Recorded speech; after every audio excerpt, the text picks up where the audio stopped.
Channel Seafood, and I just want to tell you guys that we've added a recycling station for your fishing line. So any of you guys that ever throw any line overboard, which I've never done in my life, but some people do, you need to come here, dispose of it properly, and it'll be recycled and will not harm any sea life.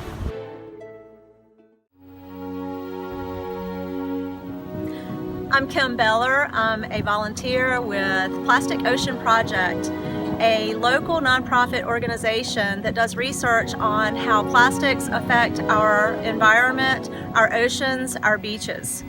One of the biggest things that we find in our beach cleanups are plastics, cigarette butts, and monofilament. Monofilament wreaks havoc on our oceans and the sea creatures that live in the oceans. One of the biggest problems with monofilament is entanglement. So if you can imagine a dolphin or a whale just swimming through the ocean and getting entangled in a big clump of monofilament, it can do damage to their fins, it can get caught in their mouths, and this can eventually lead to starvation and death. What can you do to help? One of the ways that you can help is to recycle your monofilament fishing line. When you're out fishing, instead of tossing the line into the ocean, which happens quite often, you can bring it back with you and dispose of it in a monofilament recycling bin. These bins were made by Keith Rittmaster, the curator at the Beaufort Museum, the Maritime Museum. He is one of the first responders to strandings and has seen firsthand the effects that monofilament has on dolphins, whales, and other cetaceans. This monofilament was found in one of our recycling bins. So as you can see, if this gets spread out into the ocean, it can be very hazardous to marine life. So just by putting this in the recycling bin, we are keeping this out of the ocean.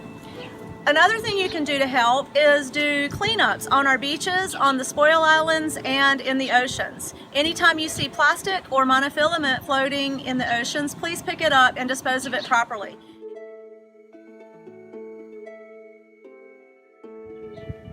In addition to the dangers that monofilament poses for marine life, it also poses a serious danger for propellers on boats.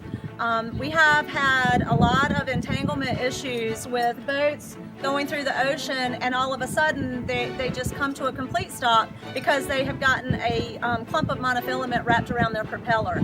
So that's another reason to dispose of monofilament properly. Since this program was started, we have collected over 700 miles of this monofilament fishing line. That is a great thing because it keeps 700 miles plus out of our oceans.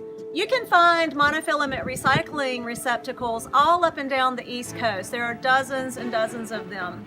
And if you cannot find a monofilament recycling center, please contact Keith Rittmaster.